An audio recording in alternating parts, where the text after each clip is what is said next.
This conference will now be recorded. Hi, everybody, and welcome to the AnCan High Risk, Recurrent, and Advanced Prostate Cancer video chat for Monday, December 16, 2024. I'm Len Sierra, and I'll be moderating today with a little help from my fellow moderators and all of you here. We want to acknowledge and thank our sponsors, and they are Bayer, J&J, Myriad Genetics, Novartis, Telix, and Blue Earth Diagnostics. And Rick, I will turn it over to you. Okay, good evening, everybody. Just a couple of quick reminders. The survey, which I am trying to pull up right now for you, we are still pushing that survey. I've got it right here. I'm going to pin it at the top.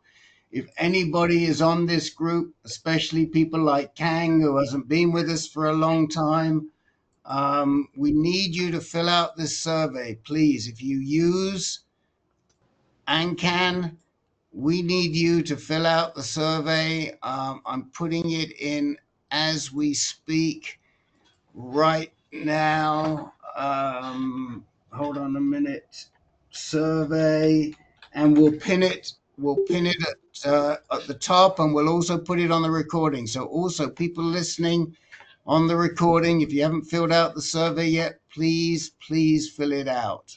Okay, we really need your help. The other thing is, as you know, we're in the midst of fundraising.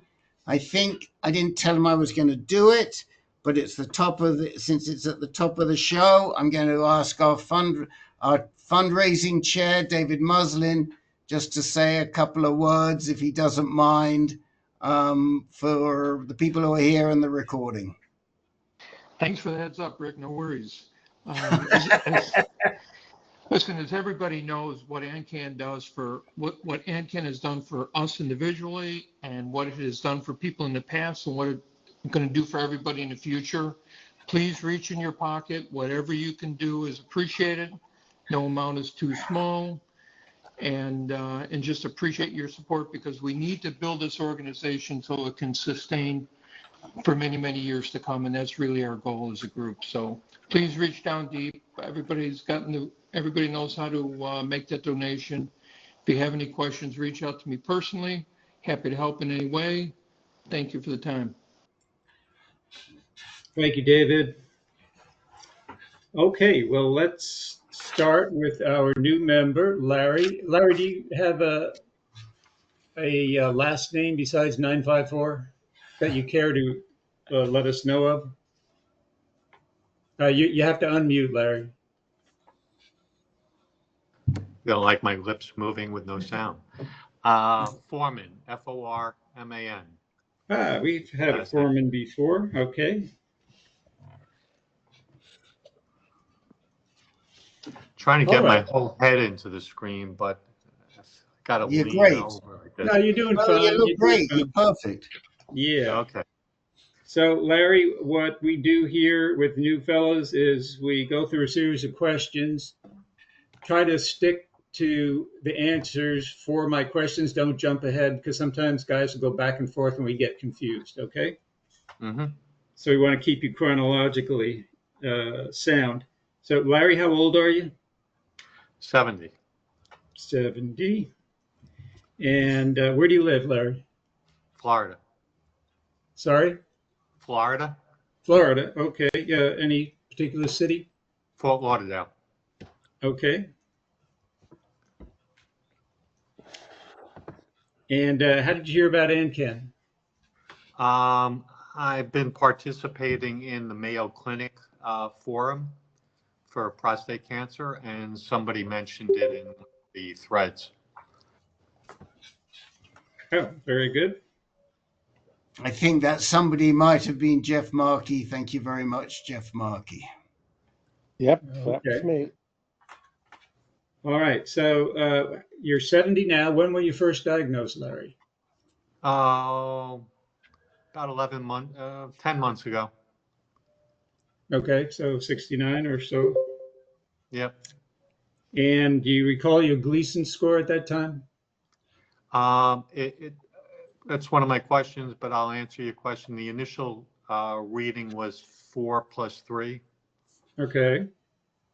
And then you said initial, so what happened after that? I received the second reading with a top score of 4 + 5. Now, is that a second opinion, or is that after they did a prostatectomy, or what? Second opinion Okay.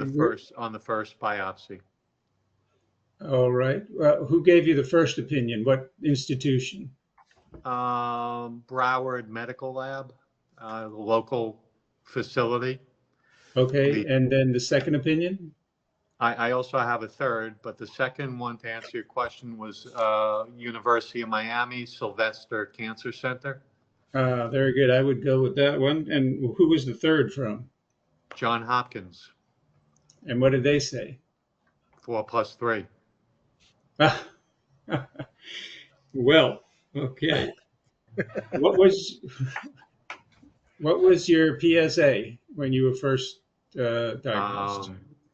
3.4. Your PSA? Correct. It went Okay. from, I was at 2.8 about 4 months prior to that, and I was being treated for BPH. So when the urologist, having seen him on a regular basis, he noted the sudden increase and started me through the diagnostic steps. Right. Did he do a DRE, digital rectal? Yes. Did he feel anything? No, he did not. Mm-hmm. All right. So what did they, have you had any treatment yet? Yes, I have. And what did you have and where? University of Miami, Sylvester. I had IMRT, Okay. 86 grays over 40 sessions.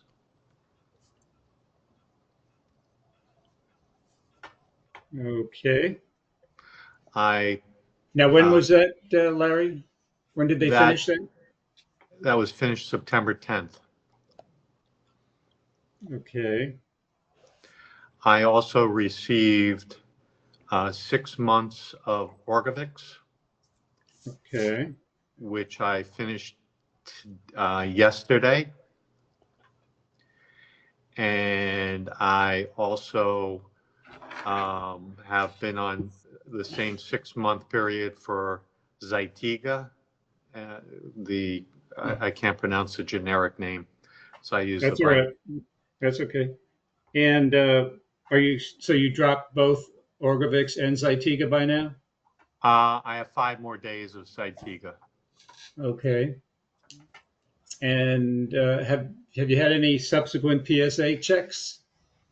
I have had PSA checks every month since I've been on the Orgovix. I think the last 3 PSAs were 0.014.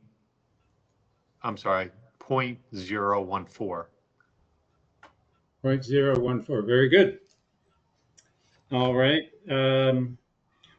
Did they perform any scans, like MRIs or CTs or anything else? Yeah, I had a CT and I had a PSMA, which found the only findings were within the prostate. I believe it was called the apex. In the apex region, left more than right. Okay. So fully contained within the prostate, nothing showed up outside, no seminal vesicle invasion or anything like that? Well, the 2 issues, just looking them up, that were noted from the biopsy was having cribriform. Right. And I had preneurial invasion. I think it's called, where maybe I might be pronouncing that right. Perineural invasion. Yeah. Yeah, that's where it's in the nerve duct. Yeah. Yeah. So those two things were found from the biopsy. Okay. Well, I wonder then if the cribriform is what caused confusion in reading your Gleason score. I've not received a good answer for the inconsistency. Additionally, the same University of Miami doctor who read the biopsy, there was a second biopsy taken when I had my, what do you call them, the placement, the filaments placed in me, and the rectum protector. Yeah. They took a second biopsy. He read that also as a 9. Okay. Unfortunately, believe it or not, it was lost by Johns Hopkins, so I never did receive a second reading on that second biopsy. Hopefully that's clear.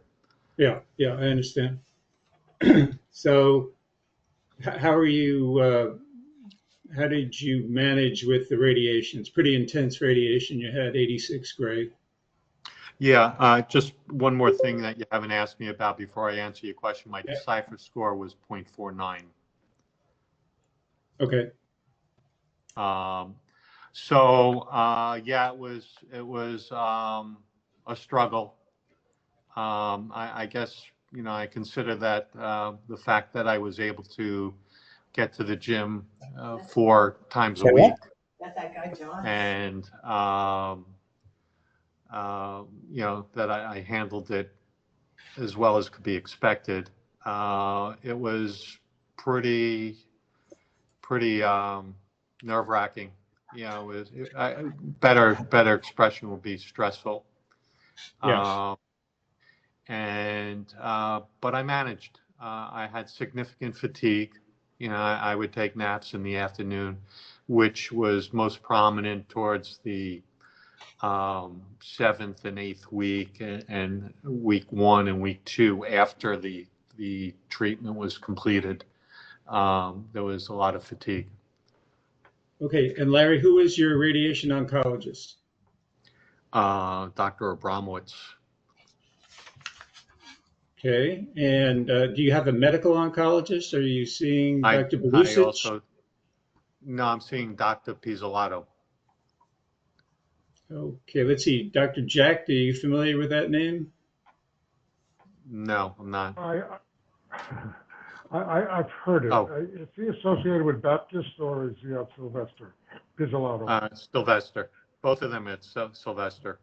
Okay. I'm not very familiar with that line. Okay. How about genetic testing? Did they do any germline testing or somatic gene testing? Yes, and there was nothing found. You had both? Either it stated indeterminate, I believe was the expression, or not found. Okay. And you had both germline testing, which is inherited, and somatic testing, which is the tumor itself. I'm not sure which they did. I wasn't aware that there were 2 types, so I can't answer your question. Well, did they just use your biopsy specimen to do the testing?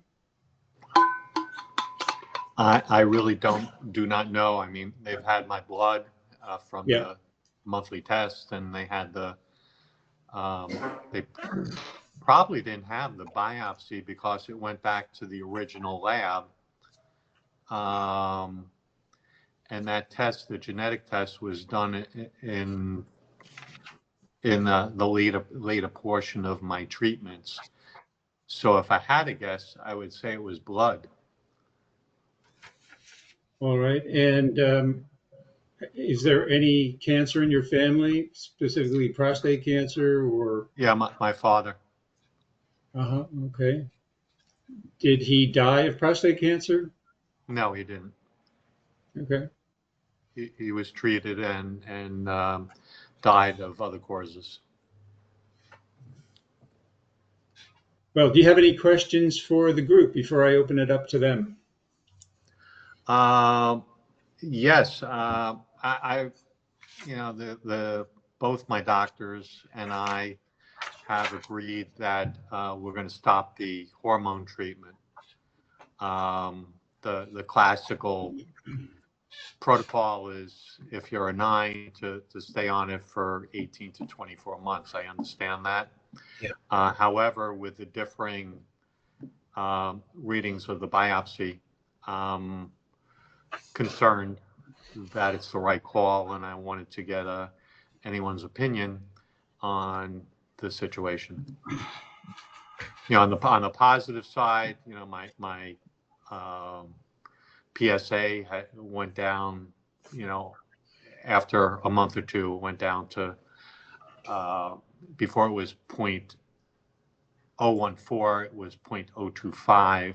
So I think I was at 4 months at those type of levels. Testosterone has been undetectable for those 4 months also. And while, you know, I responded very well to the hormone treatment, presumably, and everybody thinks that everyone, being myself and the 2 doctors, believe that I've had enough treatment, that it was very aggressive treatment, and that, you know, I should stop here. So wanted to get anyone else's opinion on that call.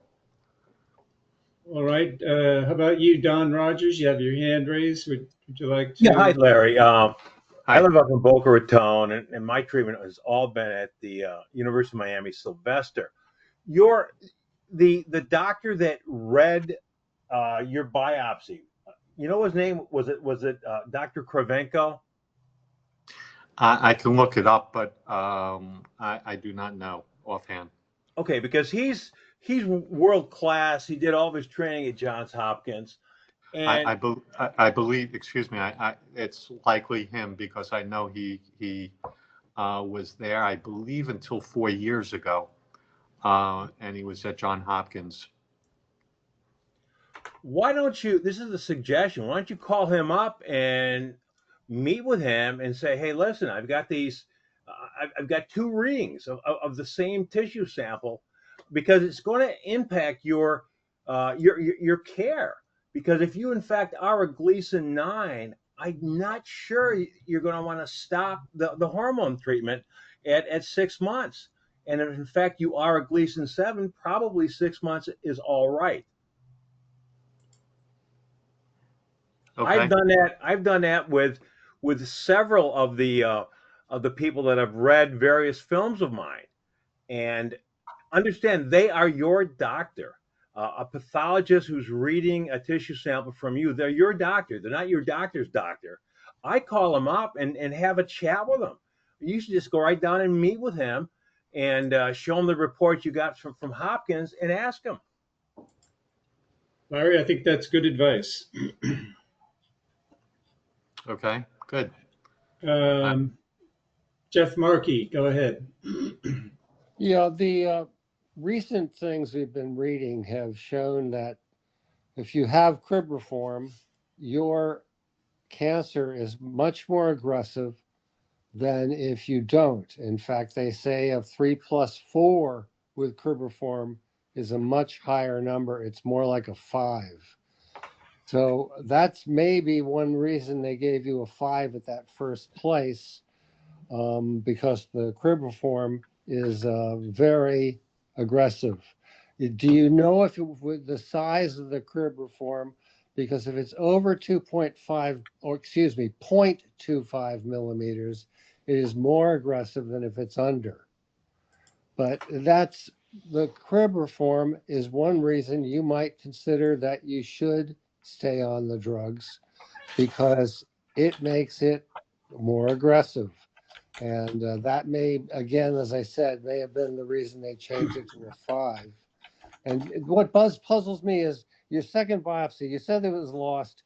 Was it done at the same place as the other place that said you had a 9? So the nines were read by the same doctor, Okay. if that's in essence your question. Yes. Yes. It just. Which incidentally, when all of this was going on a couple of months ago, my medical oncologist said that he had seen that the doctor had been too conservative on his reading previously, which was a significant comment in my mind. The thing is, if you do have cribriform, you do have a more aggressive cancer. And that's what you should be thinking about. If you would, on the Mayo Clinic, post a message about this, I will reply to it with the video. It's in the chat window, Jeff Markey. It's in the chat window. Yeah, Okay, Rick I just already posted it in the chat window. Oh, okay. So Well, let me take yeah. let me take over if you fine. don't mind. I think Jeff's onto something.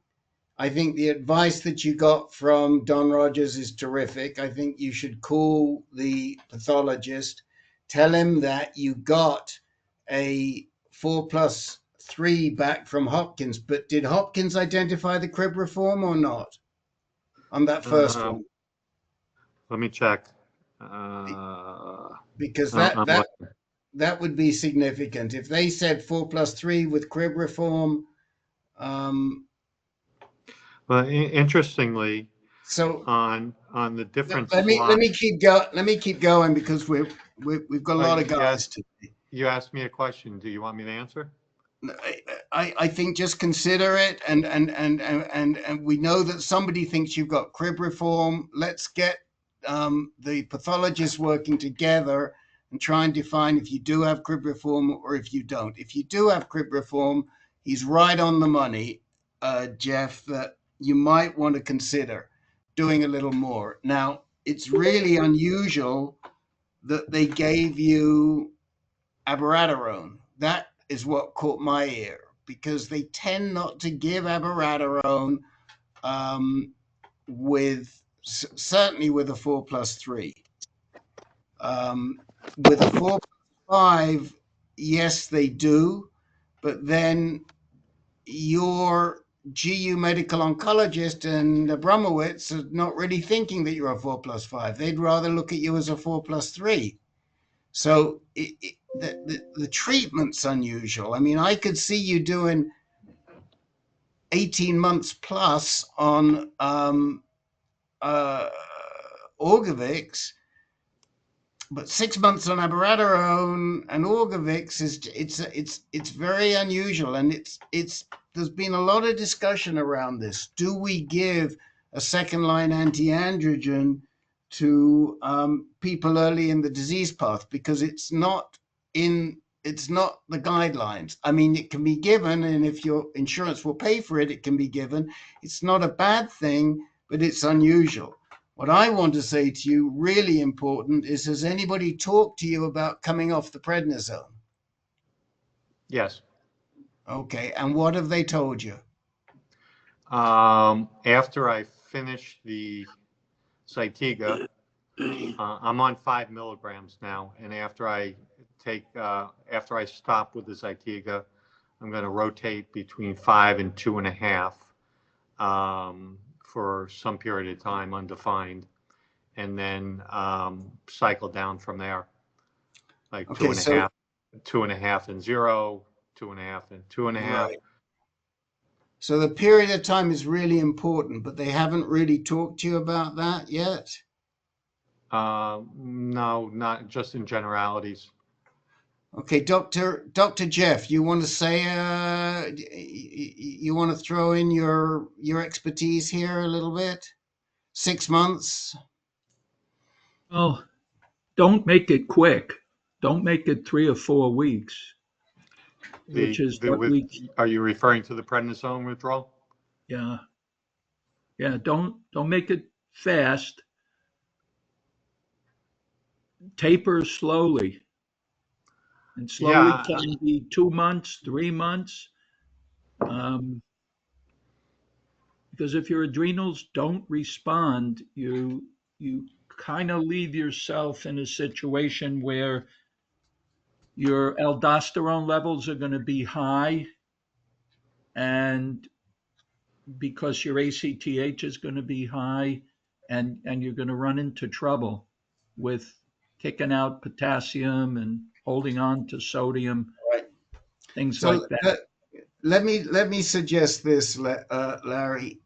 Listen to the recording from last week, because we spent a lot of time talking about this. Rather than repeating, Dr. Jeff spent quite some time talking about it, because we had a gent who came off too quickly and was suffering.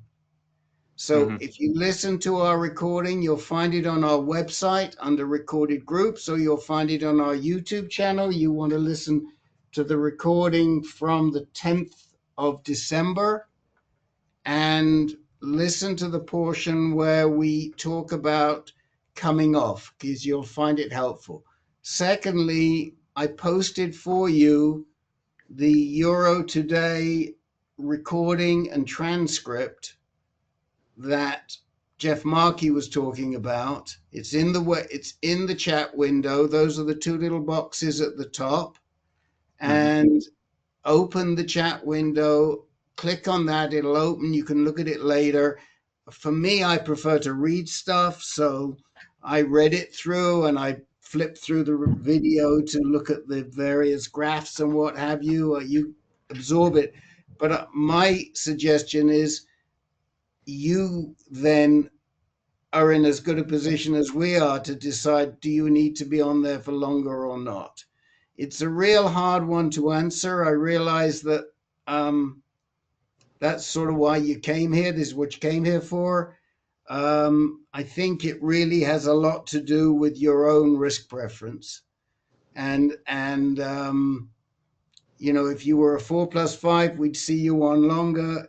If you're a 4+3 with cribriform, we would probably, if it were me, it would tend to say to me, stay on longer than 6 months. Stay on for at least a year is what it would tell me. If it was me, I'd stay on for a year. Would I stay on the abiraterone that long? Don't know.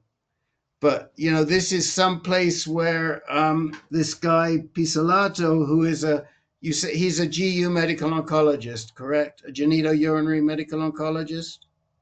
I believe he's not a GU. I believe he's a medical oncologist. Okay. If he's not a GU, then you need to go see Belusic and ask Belusic what to do. Because, and I don't know if, Jack, sorry, I see you putting your hand up. I'm trying to be helpful. I know you are, but please, He's listed as a GU. Please. He's listed as a GU, okay? Okay. Pizzolato is, Jack? Okay, I'll pass. Did you say that Pizzolato was a GU? He's listed that way. I don't know if he is. Okay. Thank you.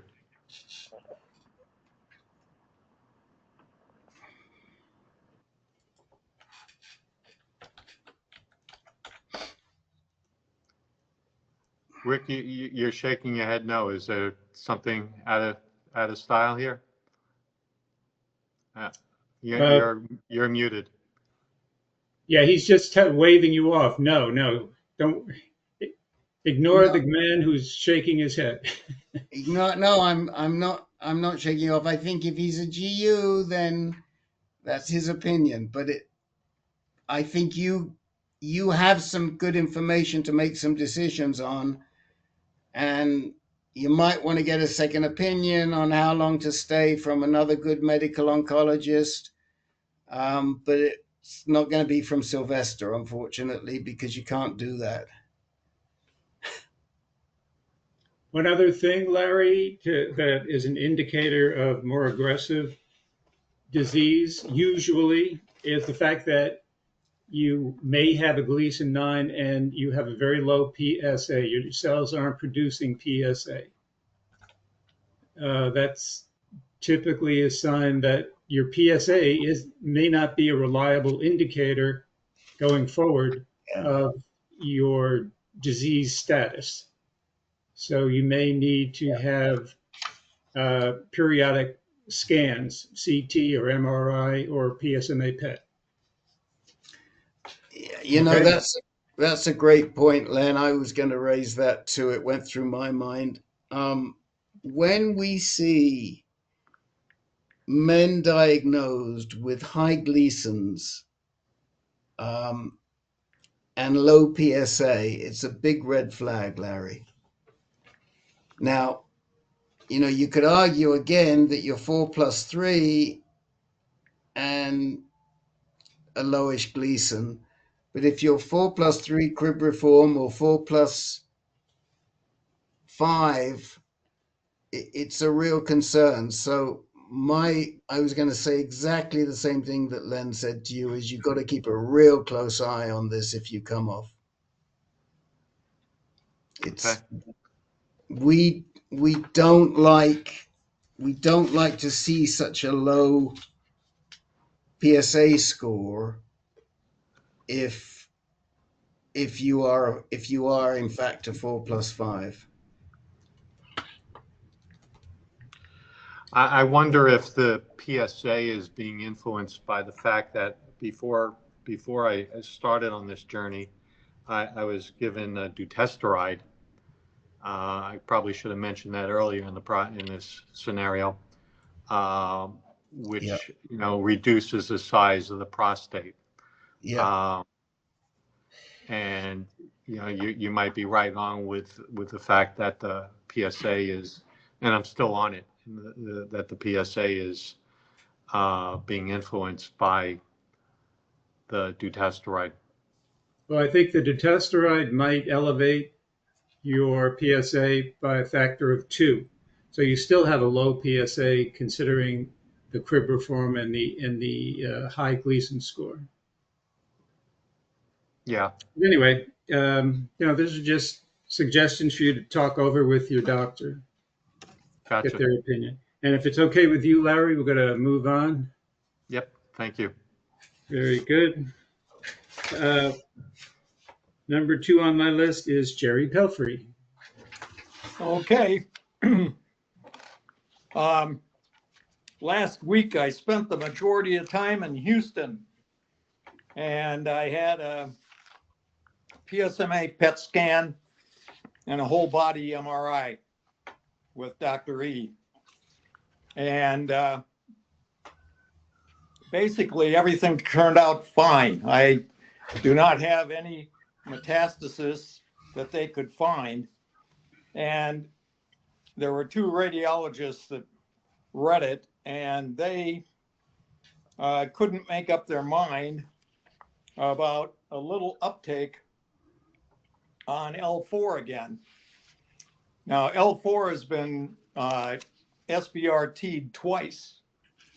And so in them knowing that, they said it could be just something from the radiation of L4.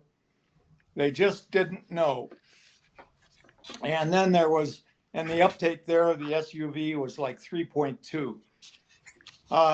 And then in my left ribs, there was a little area that the uptake was 2.0.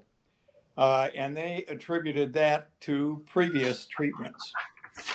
So everything looked fine there. The only negative there was I was talking with Dr. E about trying to have a holiday, and she said no because of those 2 issues. She is not really interested in anyone going on a vacation or a holiday. So I'm still on Nubeqa and Orgovyx. My lab work came out fine. She had no concerns with lab work. I'm going to talk to my PCP about some of it. But as far as she was concerned, from her standpoint, there was nothing wrong with it. My PSA is still undetectable. And we left it that she and I would have a video conference 3 months from now. And in 6 months, I'll have another PSMA scan. So insurance covered your PSMA PET scan with an undetectable PSA. Is that right? Absolutely. What insurance do you have? I have an ARRP, which is United Healthcare, Plan F, which has been discontinued. Nobody else can get it now. You have to go to Plan G. But as long as I'm in Plan F, I can stay there. Okay, so that's not exactly true. I know for a fact because I just got put on Plan F this week. So you might want to check. But the fact is that there's very little difference between Plan F and Plan G. Right, but F is better than G. Well, let me comment that the F and the G are essentially the can same. I finish? Can I finish speaking, gents? Please. All right. Thank you. The difference between F and G is that there is a deductible. And on Plan F, the premiums are slightly lower because there's a deductible. I think it's 560. I'm not sure exactly. Somebody can correct that. But on G, there's no deductible, so you pay a slightly higher premium. That's my understanding of the difference between F and G. Otherwise, F and G are pretty much the same thing. I don't know who interrupted me, but do you want to comment on that? Well, it's 564. It was Larry, and I believe that you have the plans reversed in what you're talking about with the deductible. I don't think so. I think that the F has a deductible and the G doesn't, I think, but I could be wrong. Okay. Well, all I can tell you is Plan F, I have been on for 6 years, and I haven't had one problem. Right. And you won't with G either. Do you have a deductible on your Plan F or not? 564? No. That's the monthly bill for both of us. So I'm 334 or something like that just for me. No deductibles. Okay. May I interject? The issue here is not Plan F or G, it's whether Medicare. Those plans only cover what Medicare covers. Correct. So when it comes to the PSMA test, the only issue is, will Medicare cover it? United Health, under either of those plans, will follow what Medicare approves or does not approve. Exactly. So the question becomes, will Medicare approve it under the conditions that I think Len posed as a question, if I'm not mistaken? Right. And Len, I want to come back to you on that because I don't think it's a question. I don't think PSA is relevant. It's the same thing we always say. If you are metastatic, if we know you have metastasis, the PSA level is not critical. The PSA level is critical when you have a recurrence. And then if you want to go in for the first time and you're looking for PSMA, they're going to bust your chops on how high your PSA is. But if you have known metastasis, it should be relatively easy to get a PSMA scan because most people, not most, but many people on metastasis may have a negligible PSA because they're on treatment. Okay, good to know. I didn't know that. I mean, that's the G. Now, one other correction for Jerry, which is in your case, Dr. E may not approve a holiday, but Dr. E does approve holidays. We even have somebody on here who's had a holiday from us. Yes, I know that. It's just that she doesn't like to do it. That's not what we've heard before. Okay. And we've sent people to her who come out, and she's happy to give them a holiday. I think it is a case by case issue, and she may not be happy to give a holiday in a case like yours, but there are cases where she's more than happy to give a holiday. Probably true if they have if they're not a G910. I'm done. Alrighty.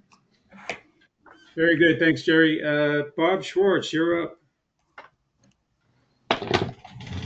Yeah, look, I know I'm new to the group and everything, only a few weeks on the medication, Abby, and the infusion shots and the prednisone.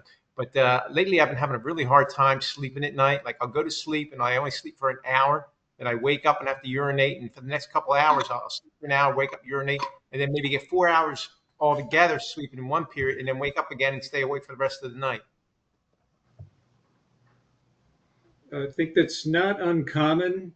The effects of hormone therapy can cause insomnia, and prednisone, of course, could make it even worse. I'll open it up to the floor if anybody has suggestions on how Bob can deal with that. I wonder if how much prednisone you're taking. 5 milligram tablets daily. Yeah, I was on 5 milligrams. I still am with the Zytiga, and during my treatment, I was I wasn't handling it too well, and they reduced my Zytiga, and I was able to get more rest. I found that I wondered whether reducing the prednisone would help me sleep better, because I think that's more of a positive charge to my system. I don't know if that makes sense in your situation, but that's what I had going through my head. I never did reduce my prednisone level. I took some other medicine to help me sleep, which was a mild antidepressant, which it had it's known to help you sleep. It's called trazodone. Dr. Jack, you want to comment on trazodone? Is that a safe drug for insomnia? Yeah, it's a safe drug, as long as you don't take too much of it. There's always the risk of priapism if you go over a particular threshold. And if you can tolerate it, you could take up to 75 milligrams at night to go to sleep. That's Sorry, exactly what was the risk? Priapism? Yeah. Oh, okay. Let's see, who else? Dr. Jeff, go ahead. Yeah, so I've been on the Lupron, abiraterone, prednisone routine for 16 months. I could tell you I'm on 10 of prednisone. For me, it's gotten better as time has moved on. In the beginning, I had trouble falling asleep, I had trouble staying asleep, and I woke up too early in the morning. Again, now, month 16, things are better in terms of how often I get up, when I can fall asleep, and how late I can sleep. Definite improvement with time. I appreciate the input. Thank you. And my next Bob, you're going to be seeing Dr. Guan Xiao soon? Thursday, I have an appointment to Thursday. see her. So next time we meet, I'll be giving you an update on how things go, and I'm looking forward to it. My Terrific. next question, if I could, is I'm probably going to be going on chemo real shortly, and I was just wondering from this group. Hold on a minute, Bob. You got two people with their hands up that want to talk about this issue. All right, Okay, go I'm ahead, Frank Chambra.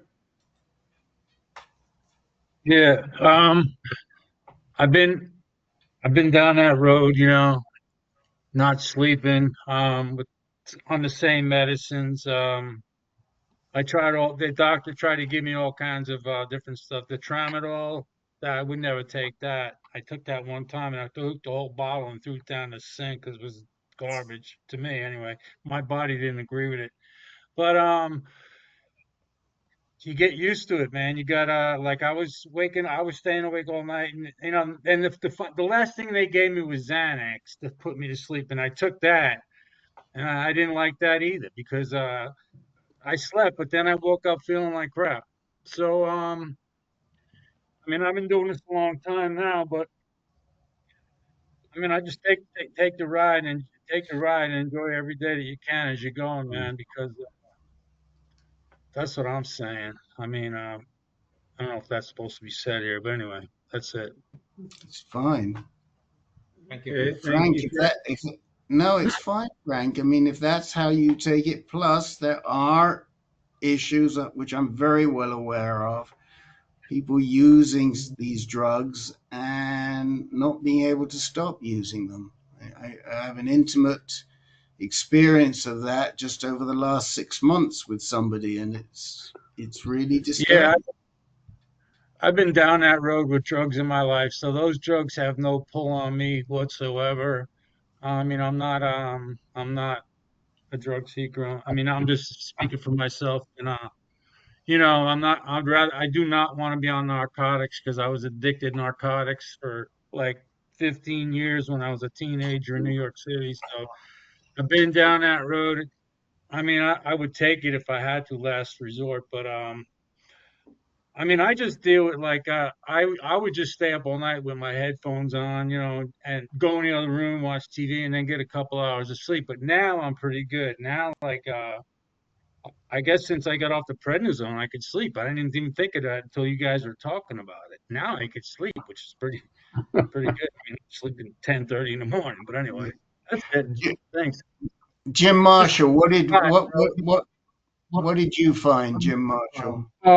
I found, okay, if I took it first thing in the morning, anyway, I used to take the prednisone. So I don't know. When do you take yours? At 9:30 in the morning. Well, I used to do it a little bit earlier than that. Anyway, I used to get up at 7 o'clock. And let's see, I would have to wait to eat, etc. So I don't know. Yeah, but I think the point, Jim, you're making a very good point, and I had actually put a question to ask you for the organizers, but we wanted to be sure you were taking it in the morning. I'm not a doc, but I'm guessing that whether you take it at 7:30 or 9:30 isn't going to make a lot of difference. But as long as you're taking the in the morning, are you taking it all in one go, or you're taking all the whole 5 in one go, correct? Yes. Because again, some people split it 2.5 in the morning, 2.5 in the evening. I absolutely agree with Len that, ask Dr. Guanciale and see what she says. The other thing that we've heard is that it may be more effective with 10 than with 5. But that, again, is very, very controversial. And some people take 5 in the morning, 5 in the evening. We thought for a long time we could get away with 5, either one go or 2.5 and 2.5. And Len may remember, but more recently there have been some studies that say that 10 may be better than 5, right, Len? Yeah, and dexamethasone supposedly can be used if you're not responding to abiraterone. You can switch the steroid from prednisone to dexamethasone, and that helps a lot of people. But that's efficacy, not side effects. Okay, so you're about to go on chemo. So what was your question, Bob? What's the best things that I could do to negate any of the side effects that I'm going to experience? Okay, given that we've got so many folks today, Bob, can we defer that one and let's find out what Dr. Guanciale says? And if she puts you on chemo, you'll come back on the 31st and we'll talk to you about that, because there's a lot to talk about in that one. Okay, sounds good. Thank you. But we don't know yet. So let's cross that bridge. If she puts you on chemo, we can offer you a lot of help. And by the way, I should have said this at the beginning. Forgive me, but our meeting next week has been postponed to the 31st, New Year's Eve, because we figure this is not a big bunch of partiers, but it is a big bunch of family folks, and there's a lot of people that want to be with their family on Christmas Eve.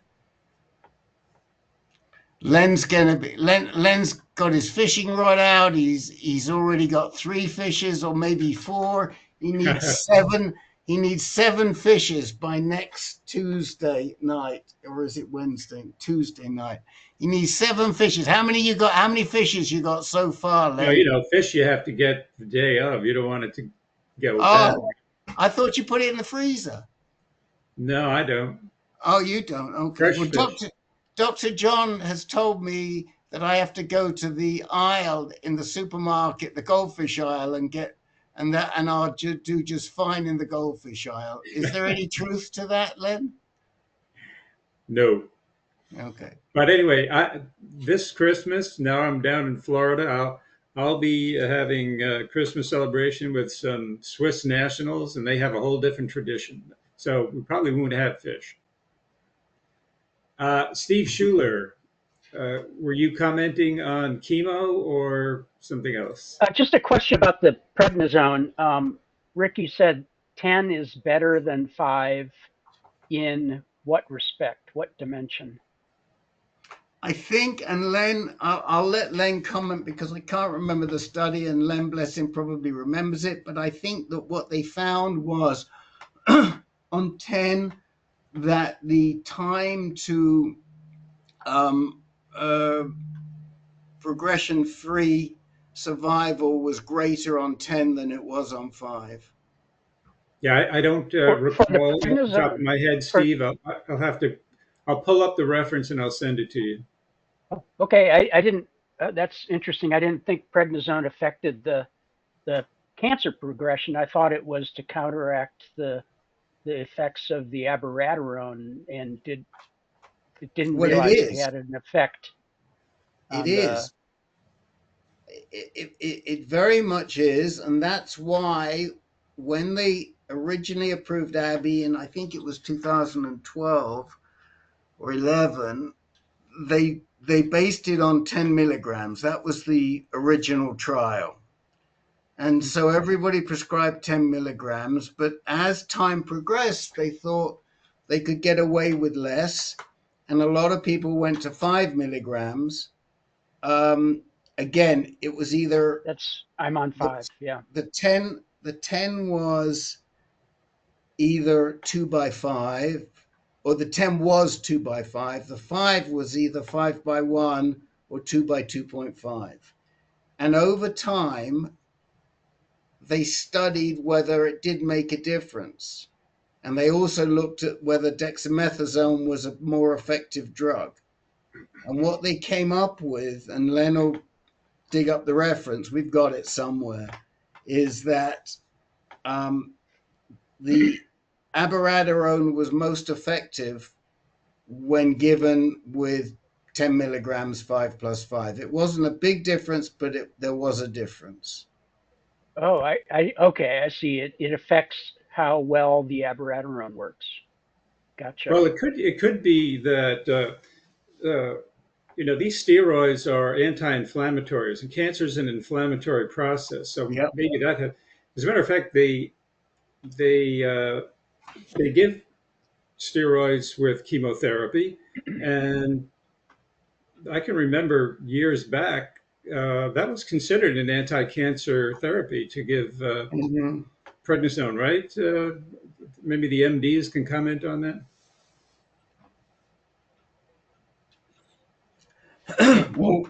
Okay.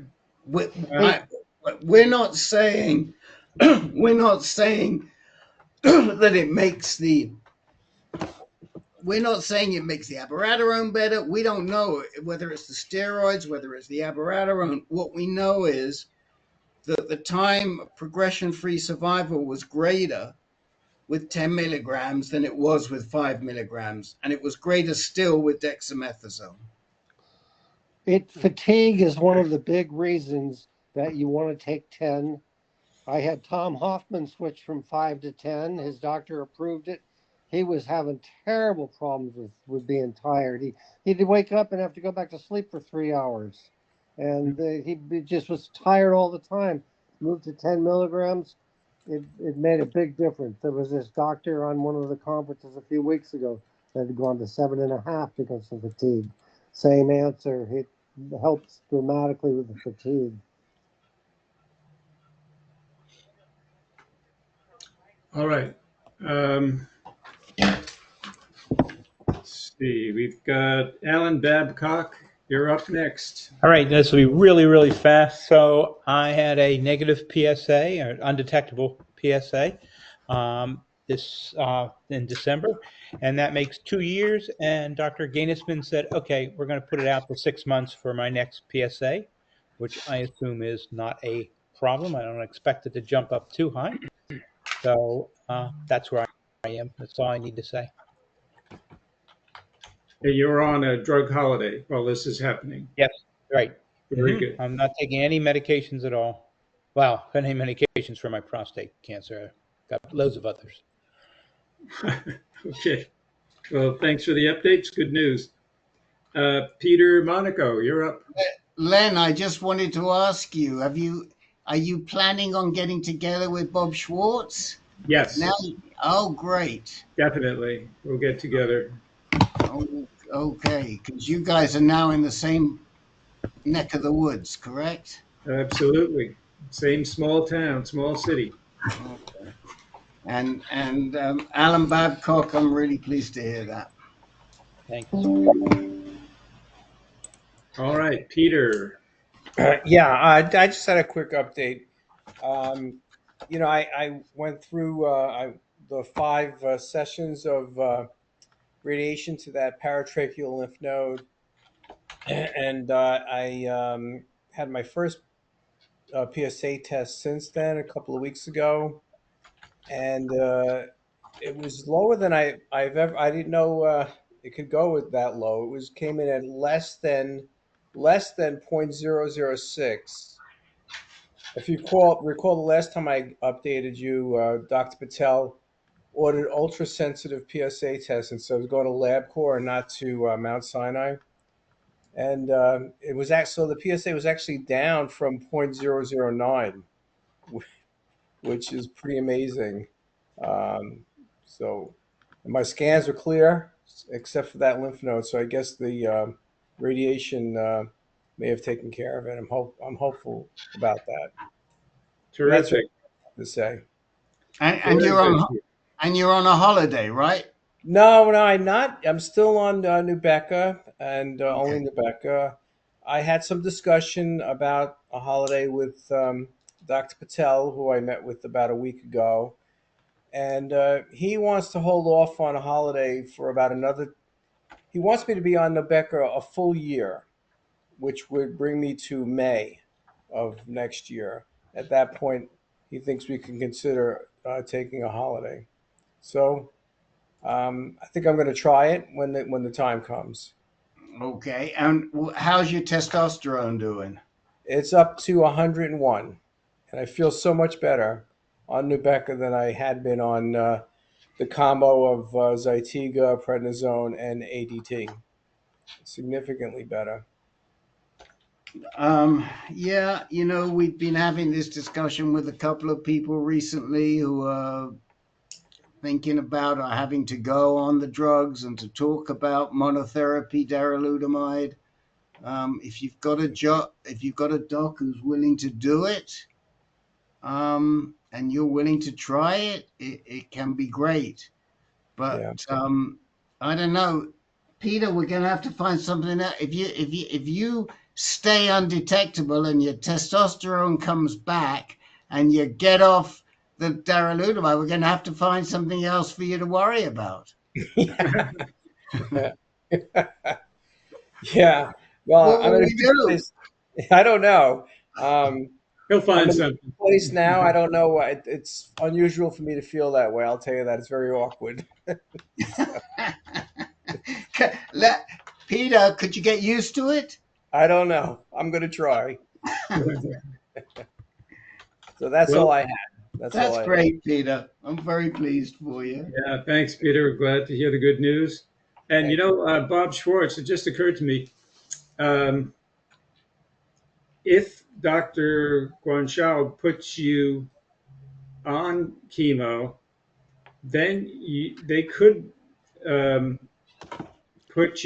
could switch you from Abby to Nubeca, which you just heard from Peter. He felt a lot better, as many folks do. David is another one, David Muslin, who switched from Abby to Nubeca, and they felt a lot better.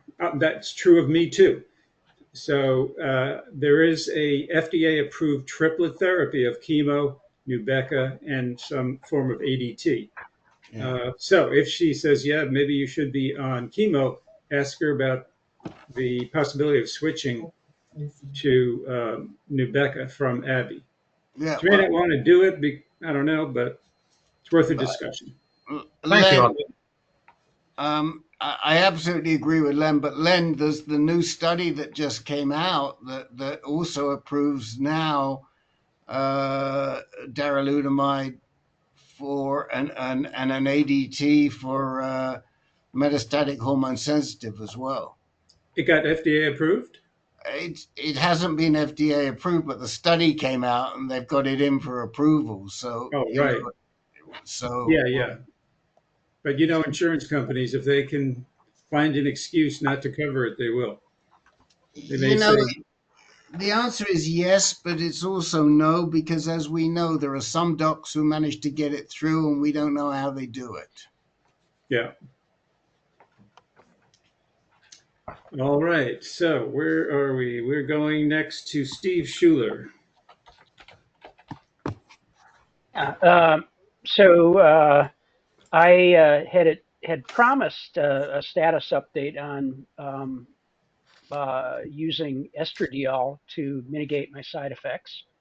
Then the newsletter came out a couple days ago that mentioned the video chat that I had participated in along with Al Latimer, who I see on the call here.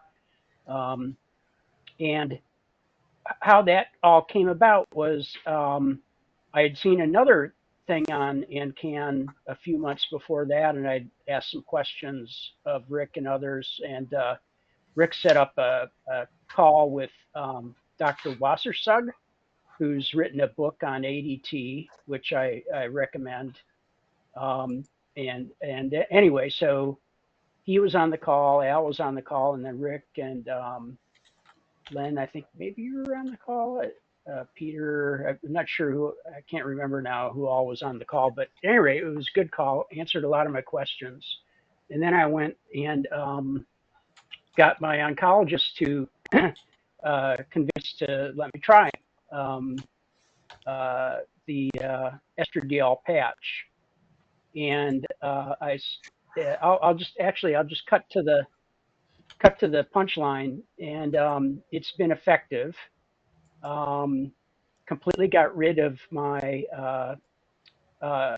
night sweats and hot flashes, which had been pretty intense. I no longer have fatigue. Still have muscle weakness, from the having no testosterone, but I don't feel fatigued anymore. Got rid of the giddiness that I occasionally experienced. So I'm quite pleased with the effect. The only downside I would say is I have gotten some nipple tenderness. Don't really have breast growth, but I'm a little bit worried about that. I haven't had radiation or anything to prevent that. But what I did was I started out with the 25 microgram patches, and then I let that kind of saw the effect of that for about a month, then went up to 50 another month. And along the way, it got rid of, or it didn't completely get rid of like hot flashes. Like 25 cut them in about half, number and severity. 50 cut them back a little bit more, but didn't get rid of them. And then I went to 100. And along the way, I also was testing my estradiol. My insurance wasn't paying for it. I went to LabCorp a couple times, and there are a couple of links that talk about. There's not a lot of literature out there, but there is some, and there are a couple of links in particular that have some blood serum ranges for different sorts of things you might want to look at. I'll actually, in a second here, I'll post a link to what the one I found most useful. So anyway, I went to 100, and then that was too much because my blood serum was too high. And then I cut it back to 75, and that's where I am right now. And so this replaced your ADT? No, I did not replace my ADT. I thought about that, but since I was going to be coming off of the ADT soonish, and I actually had my last Lupron shot in October, although I'm also on abiraterone, and that's going to continue a little bit longer. So I decided to just stick with that and just do the estrogen, the estradiol, as a side effect mitigation. And then in the coming year here, I'll at some point cut it off or cut it back and see what the effect is, since I'm gradually going to be coming off of the Lupron now. I would, if I were you, I would certainly get the chest radiation. I think it's usually something like 2 or 3 sessions. And if you're already feeling nipple tenderness, it's likely that you'll be developing gynecomastia. Yeah, actually, it's on my list of stuff to talk to my oncologist about that when I see her next in January, should be. Yeah. Any comments or questions for Steve? Oh, one other thing I should say. One other thing. So my insurance, it covered the patches, but the tier that the drug was at meant that what it actually was doing was counting the cost against my out-of-pocket maximum, and it wasn't really making it any cheaper at all. So I used GoodRx that actually made it a lot cheaper.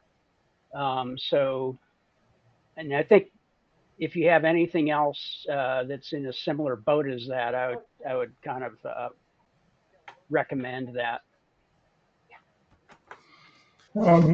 Steve, this is Al. I had the same experience with insurance. I'm using GoodRx also for the estrogen patch. Glad to hear that it's helping you with all the hot flashes and stuff. As you know, I've been on it. I've been on estrogen patch alone for a long time. Do something about your breasts before they get too big. I understand you need to do the radiation up front because it can get bad. Where you're not going. I guess you're not going to be on it long term anyway. Well, you know, I mean, I think my future holds some more of this, right? I'm on kind of my first round of this process, but my Gleason 9 and lymph node involvement and all that, kind of the history would indicate that it's likely to come back. So yeah. I'm surprised that your oncologist went along with it. I haven't found any. I mean, I saw Dr. E. She thought when I talked to her, she was aghast. I was on the estrogen patch. Dr. Scholl said he would never prescribe it, although he doesn't. He didn't. He didn't want to take me off.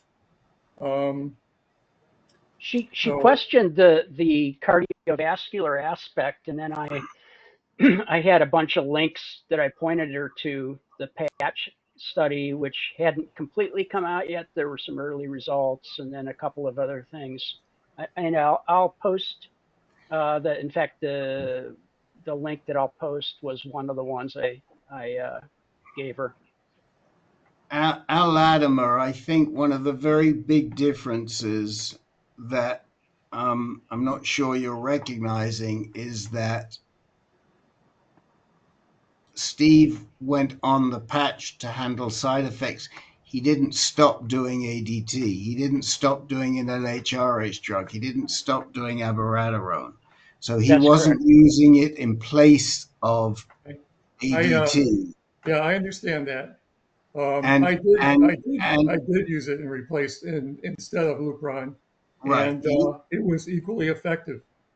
Right. So I think that when you're doing it in addition to handle the side effects, you might get a little bit of a result. Now, the fact is that if you do it in place of, which you did, you now can point to the patch study to support doing it in place of, which you couldn't do before.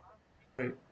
Because that study is now reported, and I provided that reference last week in the reminder. Well, in my case anyway, using the patch rather than Lupron was a lifesaver for me. The Lupron, the side effects, all the different side effects we've talked about a million times, they all went away. And I still had still had low testosterone, and I still had an undetectable PSA for years before it started going up again. So I've been very happy with it.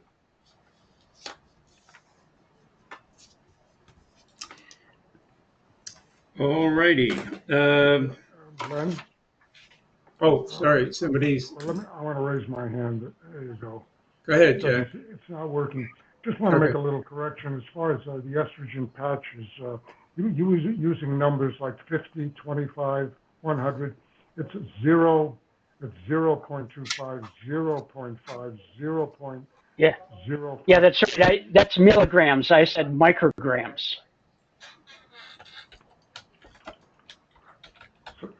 You said you were talking micrograms. Oh, I'm talking milligrams. Yeah. I mean, yeah. On the package it says in milligrams, but it's easier to say 50 or 75 micrograms than it is Okay, I didn't know to what say you were doing. Okay. 0.05 milligrams or 0.075. It means you need a doctor's script for that, right? You don't just get it.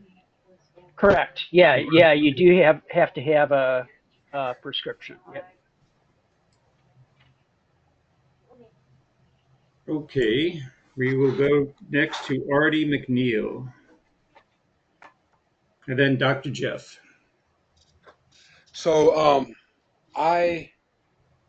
is Rick okay? Yeah. So I went and had my PSMA done because my PSA shot to 1.8, and I had a scan done, and so they said that there's some in my lymph nodes, but it's undetectable. It's like 0.2 or something. She was saying, my hematologist, and then she said, but the bad news is it escaped to my clavicle, and it's in my clavicle right now. And I asked her what are my options, and she said that the options I could do is it's a focal, either focal or the radiation shot, the direct shot right there, radiation shot in there. And then I'd have to go back on a hormone treatment. I said, well, how long do I have to go on a hormone treatment? She said, well, the rest of your life, because now you're metastasized and you got to stay on the rest of your life. And I was like, well, are there any options? She said no. So that's the reason I wanted Rick to be on it, because I asked her, I said, well, can you recommend me to a GU because I want to know if there's more options than you just put me back on hormone treatments again. Because the last time I had a lot of bad, I went through a lot of things with the hormone treatment. Because I haven't been on it. I've been off the Adderall and prednisone for about 6 months, and my testosterone then went back up, and I feel like a new man. Like I can feel I've been working out, my muscles are coming back. I'm working out, I'm feeling really good. I got my energy back, and the thought of going back on hormone treatment and losing all that again really has me like depressed. So I asked her for a GU, and she referred me. She said I can refer you to Palo Alto, and I said, well, how about San Francisco? And she said, well, who are you looking for? And I remember Rick told me last time it was a Dr. Franklin Hong, I think he said. And she said that he wasn't there, that he doesn't work there. So I was wondering if Rick could look that up again so I could ask her so she can refer me out. Or does Palo Alto also have good GU doctors? So a couple of things. I would much rather you were at VA San Francisco. I don't know if Dr. Hong is, he may not be seeing patients at the VA. I mean, we can look, I can check, not right now, but I can check for you. But if he isn't, there will be other GU medical oncologists from UCSF who will be seeing the patients, because it's the GU medical oncologists who work at VA are provided by UCSF. Okay. So whoever you see, I mean, I'm not a big fan of Amy Lynn. I try and avoid her, but whoever else you see, they're going to be a UCSF doc. Okay. My view is that the UCSF docs are a little better than the Stanford docs. But, you know, I don't even want to say it's 6 of one, half dozen the other. I think you're better off. But I don't know who's serving the VA. Yeah. And the problem is I don't know how to find out, to be honest, because I don't know how to get a list of the docs at San Francisco VA. I could still put in a referral if you're saying that if you're almost pretty sure that it's going to be better for me to get the GU at San Francisco, then I could put the referral in to San Francisco and not Palo Alto. I can do that. I mean, I would go there now. That's the first thing. The second thing is the doc that you saw, was that at the Sacramento VA? That was the hematologist at Mather. Right. Dr. Sheridan. Her name is Sheridan, Dr. Sheridan. Right. So the problem is that when you see a general oncologist, a hematological oncologist, they don't always know and understand what the state of the proceedings are with prostate cancer. And for her to tell you that you're going to be on this for the rest of your life is really inappropriate, because that isn't the case anymore. Now, does it mean that you may have to go back on hormone therapy right away? Yes, it does. You can choose not to, but it's at the risk of your disease significantly increasing. So basically there's no other option except for my question is there any more options besides that? There are. I mean, what some guys do, and you can do it. What's your PSA's at 1.8, right? It was 1.8. Yeah. So you can do spot radiation on your clavicle, and you can see and watch very, very carefully what's going on. If your PSA drops, but I have to say to you that the likelihood is at some point you're going to have to go back on hormone therapy. Yeah. Will it be will it be an LHRH plus a second line? Maybe you can get the doctor just to give you a second line, and so that this is the monotherapy we've been talking about. It's possible. I don't know. Yeah.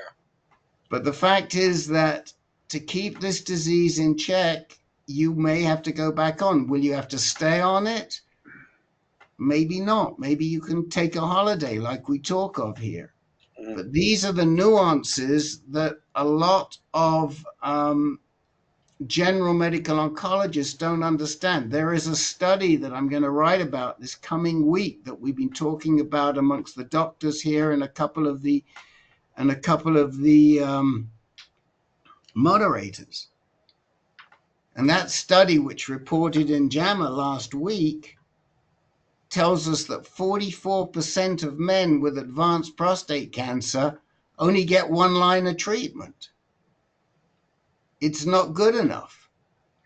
We know that for somebody like you, if we cannot control it, we start by trying to control it with the radiation.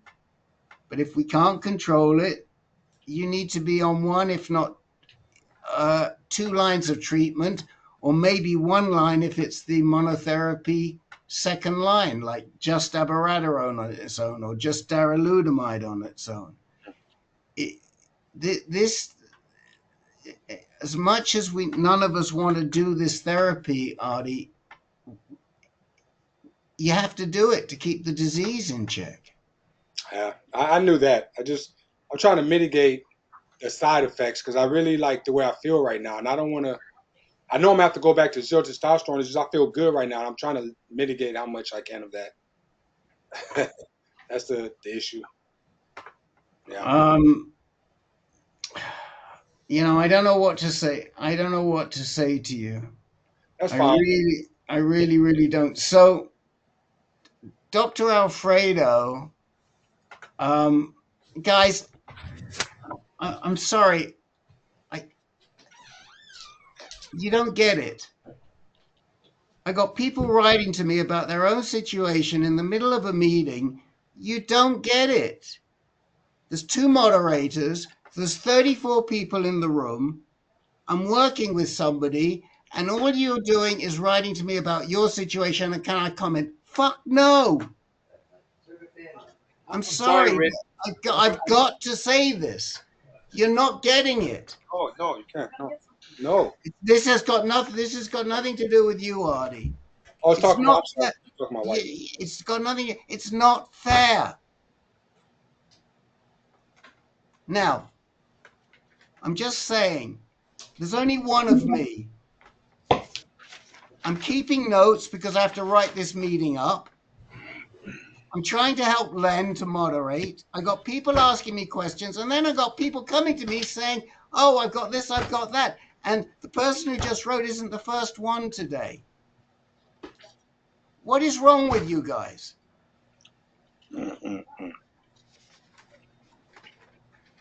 I've never said this before in a meeting. I've been running these meetings a long time. But honestly, sometimes you guys push me to the edge. It's not fair. If you've got an issue, you write to me, you ask for time, you get here on time to ask for time. Don't come in 15 minutes late and think that you can get stuff resolved by writing to me. It isn't how these groups work. The reason why we have people coming in the first 10 minutes is so that everybody gets to ask their questions. I'm sorry to explode like this, but it's too much. I'm coming back to you, Artie. Dr. Alfredo has just given me a list of the providers. And the only one I see is Amy Lynn. I'm not sure if Odisho, I don't know if Odisho is I think he's a surgeon. Yeah, he's a surgeon. So they're right. Hong isn't there anymore. Let me see. James Smith, is James Smith? Yeah, he's reproductive health. Look, if you have to see Amy Lynn, you have to see Amy Lynn. But What's she so ain't. bad? What's so bad about her? I don't like the way she treats, based on people that I've seen her treat. Okay, that's all I want to say. Okay, maybe I'll go with Palo Alto then. So, but if you go to Palo Alto, you've got to make sure you're getting a GU medical oncologist. Yeah. Okay, and you can tell us who it is, and we can tell you. But it looks like they've cut back, and it looks like the only GU med onc there right now that I see on this list is Amy Lynn. So yeah, I'll let you decide. Hong was great. I don't know where he's gone or what he's doing, but he got really good reviews. Okay. My other question is, I had the somatic testing, but she told me that it was my blood work. It was nothing, something about nothing there, but they didn't do the sample testing. They just did the blood work. So my question would be, why would it be effective for me to get a somatic test? Like, what does it test? What is the somatic testing test? Like, how would that help me? Okay. So what it does is it tells you at a level of 1.8, we might get a result. There may that little tumor in your clavicle and any other place may have shed enough of its little bits and pieces to provide enough DNA in your blood that we can see what the makeup of that tumor is. If there are certain mutations, it will point to certain treatments. But most of those treatments, if you do them, will be done in conjunction with some level of hormone therapy. Okay? Now, you could ask, I don't know whether when she took your blood, it was to do this somatic testing. Have you ever been tested for inherited? Yeah, she did do the blood for the somatic, and the inherited one. I think sometime this week I got a phone call with the doctor this week for the germline. Okay, well, I wouldn't worry about that until the somatic comes back, and I'll explain to you why. If you have a germline, it's going to show up in the somatic. So let's say we saw BRCA. Let's say it comes back, it says you got BRCA. At that point, we can then go and check if that BRCA is germline or if it's somatic, because you'll need to know for your family. Yeah. If we don't see a mutation that is an inherited mutation, you don't have to worry because it means you don't have one. Am I making sense to you, Artie? You are. Okay, so you can wait on the germline until you get the somatic back. Okay, I already did it though, but I was fine. I already did Okay. it. Fine. I think that might. I think that's it. So I have to basically understand what you're saying. There's no getting around the hormone treatment. No matter what I do, I'm still gonna have to be on the hormone treatment. No matter what I do, I'm gonna have to end up being on it anyway. You're going to end up being on it, but the question is when can we put it off? And if you respond real well to the spot radiation, you may. And there are guys who do this. They do spot radiation. We've got a couple of guys, and every time it's like whack-a-mole, but they get away with it. And then and then they have another spot a year later, and they do whack-a-mole again, and they put it off and they put it off. The question is, in the long run, and I don't know, Len, I mean, what do the studies say about hitting oligo with just radiation and the long-term outcomes? Do you Well, know? yeah, they say that you have to hit all of them. If you don't hit all of them, your outcome is not going to be improved. So if you have 2, 3, 4 oligometastases, you got to hit them all. Well, I have one in my clavicle, and then she said I had one in my lymph nodes, but it's not detectable. Does that mean anything? She's just like 0.2 or something, 0. She said it's not really detectable, it's just a tiny bit up in my lymph node. It's not, I don't think I can get the Yeah, radiation. but you You mean the see, SUV? Huh? The SUV was low. Is that what you're telling us for the lymph node? Yes. Yeah. Yeah, very low. Yeah, you you probably see, don't have to worry about it if it's only 2. Yeah. but at the same time, a tiny bit, if it is like being a little bit pregnant. Yeah. And Well, so, but you do get false positives with PSMA PET. And yes, so you can if you definitely. background, SUV uptake Yep. is, 2.5, then he's no different in his lymph node. Okay. Yeah. Well, anyway, Artie, I can tell you, I'm a Gleason 9. I've been dealing with this for over 10 years. I'm on my 4th drug holiday now. But I don't go on a drug holiday until my PSA is undetectable.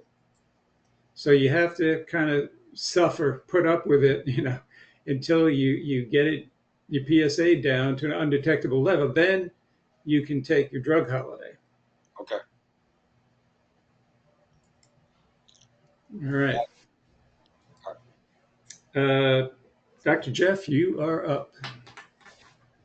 Yeah, thanks, Len. So last week we had a discussion after one of the guys talked about going on statins, and I chimed in and said, well, I'm going off my statins. I've been on them for over 5 years, and I'm going off Lipitor because of some side effects. Not horrible, some muscle aches, some brain fog, etc.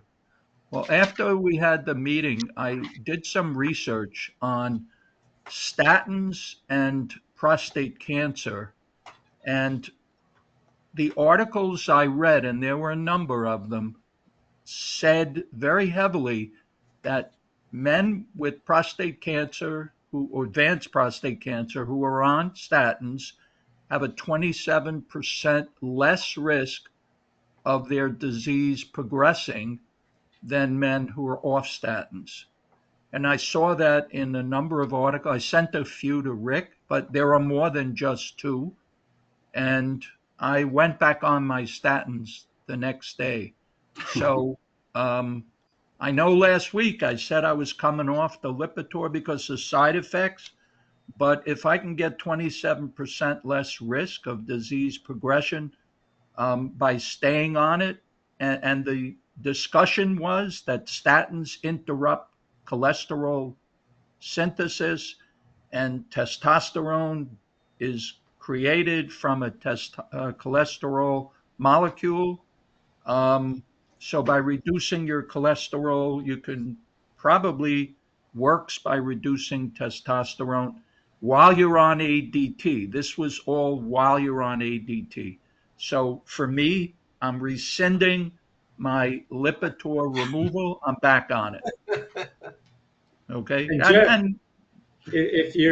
if you've got unpleasant side effects with Lipitor, just try another one. Sometimes you I switch. was on Crestor. I switched from Crestor to Lipitor.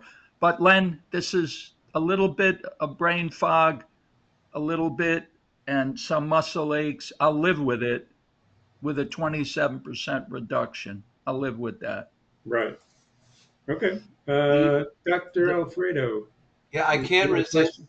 I want to share a chuckle with everybody, and I'm sure that others on the call will remember this. It wasn't all that many years ago that people were saying we need to put statins in the drinking water because statins have so many great effects and reduce the risk of so many things. Maybe we should do that. And that was a serious discussion. So I think here tonight we've learned yet another reason. Maybe there's some wisdom in that. Well, it didn't say that if you took it before you got cancer, there was a protective effect.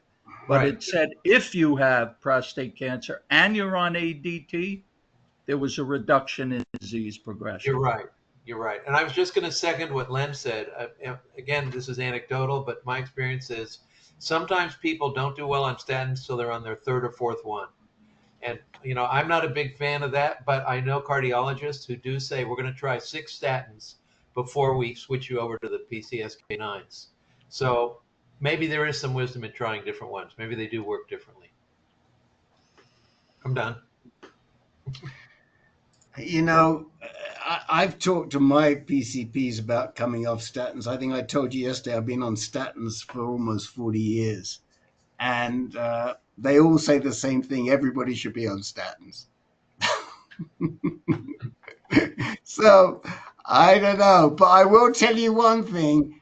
I think I always get them the wrong way around. But Crestor is rosuvastatin and Lipitor is simvastatin. Is that right?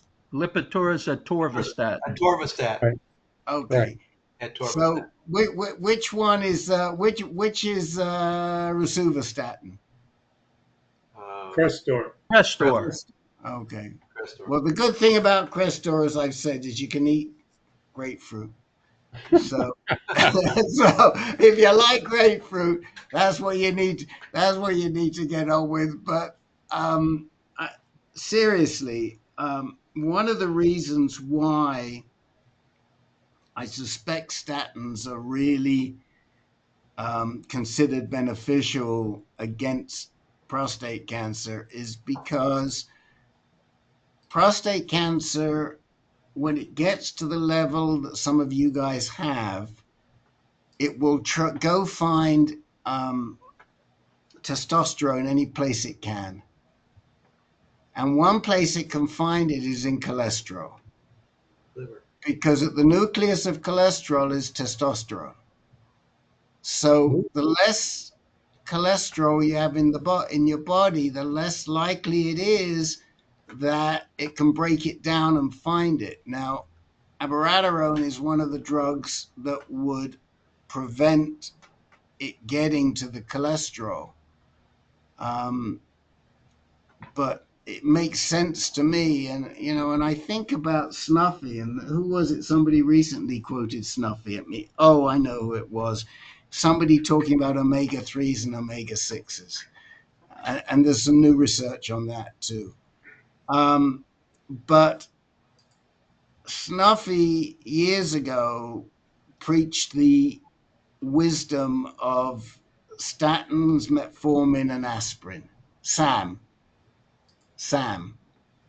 And I see Al's got his hand up because he was a Snuffy patient. So, and we'll let him say something on Snuffy. But Snuffy died, by the way. I learned, I think last year. Oh no.